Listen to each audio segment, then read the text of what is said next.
Bismillahirrahmanirrahim. Assalamualaikum warahmatullahi wabarakatuh. Alhamdulillah wassalatu wassalamu ala rasulillah wa ala alihi wa sahbihi man wala. Allahumma sholli ala Muhammad wa ala alihi sayyidina Muhammad. Sahabat sekalian, kita akan melanjutkan ngaji kitab Al-Akhlaq lil Banin. Dan pada kali ini kita sudah masuk pada episode yang ke-9, yaitu pada adab duduk poin nomor 6 insyaallah. Sahabat sekalian, langsung saja kita mulai. Bismillahirrahmanirrahim. Waj'tani bil 'adatil qabihati fi julusik. Dan hindarilah kebiasaan-kebiasaan buruk ketika berada di majelis. Jadi misalkan di luar kita punya kebiasaan buruk, kebiasaan yang tidak seharusnya kita lakukan. Kalau kita sudah sampai pada majelis ilmu, ketika kita sudah sampai di tempat orang-orang ramai yang di sana itu berkumpul orang-orang, maka kebiasaan-kebiasaan tersebut harus kita buang terlebih dahulu. Ketika memasuk, kebiasaan-kebiasaan tersebut harus sudah kita buang sejauh-jauhnya. Kalau bisa buang ke negara lain gitu. Jangan pula buang ke laut supaya tidak nampak lagi. Tapi bukan berarti seperti itu caranya, tapi buang dari hati Anda. Fala tudkhil usbu'aka fi udhunik. Jangan engkau masukkan jari jemari itu ke telinga. Jadi ketika berada di majelis itu bukan berarti selalu tidak boleh, tapi ketika berada di majelis itu sebagusnya itu dihindari. Jadi kalau misalkan telinga kita gatal, ya silakan untuk ya digatal siapanya seadanya. Tapi kalau untuk dimasukkan kembali gitu-gitu aja kerjanya itu jangan. Jadi untuk untuk menghindari kegelisahan orang. Bayangkan misalkan kalau kita berada di satu tempat, kemudian kita melihat ada orang yang di samping kiri kanan kita itu orang yang dimasukkan tangannya ke telinganya, itu kan nggak baik. Kita melihatnya aja nggak cocok, kita melihat aja nggak suka. Apalagi kalau seandainya di majelis ada banyak orang, kemudian kita pula yang mengadakan seperti itu, orang yang di samping kiri kanan kita itu kan merasa tidak enak. Jadi untuk menghindari semacam itu maka jangan lakukan. Au anfika au famik, atau engkau masukkan jari jemari tanganmu itu ke hidung atau ke mulut. Jadi misalkan ada gatal di hidung, silahkan untuk digaruk ya seadanya saja, jangan pula masukkan ini. Nah, itu dilakukannya supaya nampak ada gatal di hidungnya gitu kan, itu sangat luar biasa kejelekannya. Jadi kalau misalkan ada gatal, silakan gatal seadanya saja. Wala tashtagil bi takhlili asnanik. Dan jangan pula engkau menyibukkan dengan mengeluarkan sisa-sisa makanan dari gigimu. Jadi ini habis makan pula dia datang ke majelis. Kemudian setelah itu ada sisa-sisa makanan di gigi. Sampai di sana itu kerjanya. Diambilnya apa, diambilnya ini, kemudian masukkan ini, masukkan. Itu kan sangat tidak cocok sekali. Jadi walaupun kita pernah seperti itu, mulai sekarang ya silakan untuk dirubahlah. Wala tatamakhot biyadik. Atau jangan engkau membuang ingus itu dengan tanganmu. Jadi kalau kita ingusan jangan dibuang dengan tangan, nanti nampak orang kan jorok kali dia. Mungkin kalau sudah biasa melakukan seperti itu ya kita enggak jorok, tapi ketika orang melihatnya kan jorok. Tengoknya di tangannya ini ada ingus kan, itu tidak cocok, tidak enak. Bal mandilin nazifin ma'at tasattur, tapi hendaklah dengan sapu tangan yang bersih, jangan pula yang kotor. Ini udah sapu tangannya jelek, udah ingusan banyak pula, kemudian sapu tangannya kotor, itu tambah orang gelisah di samping kiri kanannya. Ma'at tasattur, dengan sembunyi-sembunyi.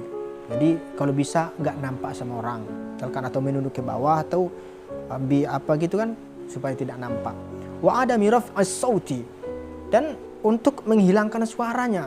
Jadi kalau misalkan kita kan kalau ingusan itu kan bersuara gitu kan. Jadi kalau misalkan di majelis itu sebisa mungkin jangan bersuara.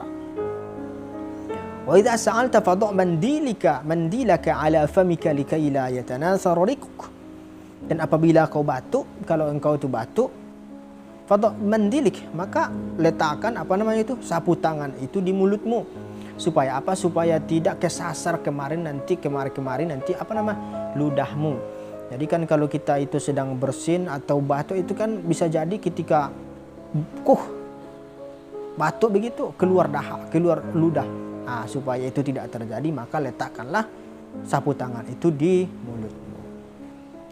Wa idza ja'aka tasa'ub famna'hu biqadari istita'atik. Kalau engkau itu kalau engkau itu menguap, maka cegah dia sebisa mungkin. Ya, cegah sebisa mungkin. Bi anta du'a yadakal yusra ala famik. Dengan cara engkau letakkan tangan kirimu itu di mulutmu. Diletakkan tangan kiri, jangan tangan kanan, tangan kiri di mulut.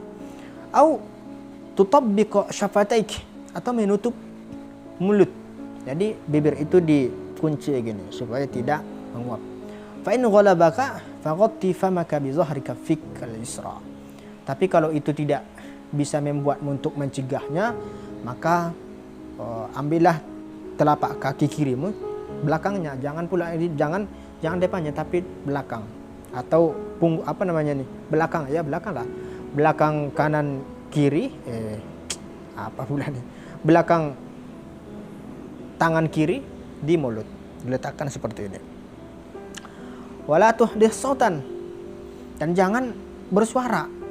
Jadi ketika kita menguap itu kalau bisa ya dicegah, kalau tidak bisa ya disatukan bibir kita, kalau tidak bisa dengan tangan kiri yang belakangnya, punggung tangan kanan, tangan kiri kita itu dengan tanpa suara. Qala Nabi sallallahu alaihi wasallam, Rasulullah sallallahu alaihi wasallam bersabda, "Idza tasa'aba ahadukum falyadha' yadahu 'ala fami." Kalau kalian itu menguap, maka letakkanlah tangan itu di mulut. Fa inna syaitana yadkhulu ma'a tasawub.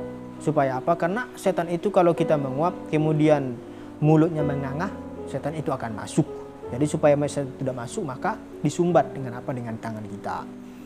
Fil haditsil akhar, dalam hadis yang lain Rasulullah bersabda, "Innallaha yuhibbul 'atas." Allah itu menyukai orang yang bersin. Wa yakrahu tasawub, dan membenci orang yang menguap. Fa idza tasa'aba ahadukum falyaruddahu mastata. Maka apabila salah seorang kamu menguap, maka cegah dia tuh sebisa mungkin. La yaqul ha. Jangan pula katakan ha. Jadi kalau ada orang mulutnya itu sudah menganga kemudian bersuara lagi, tidak boleh. Fa inna dzalika minasyaitani yadhaku min. Karena itu dapat membuat setan tertawa. Jadi kalau nampak seperti itu, setan itu tertawa, suka dia, gembira dia kalau ada orang yang sedang menguap kemudian mengeluarkan suara hah gitu.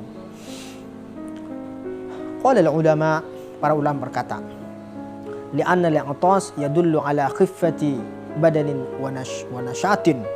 Karena bersin itu menunjukkan badan yang sedang punya kegiatan, badan yang yang tidak pemalas.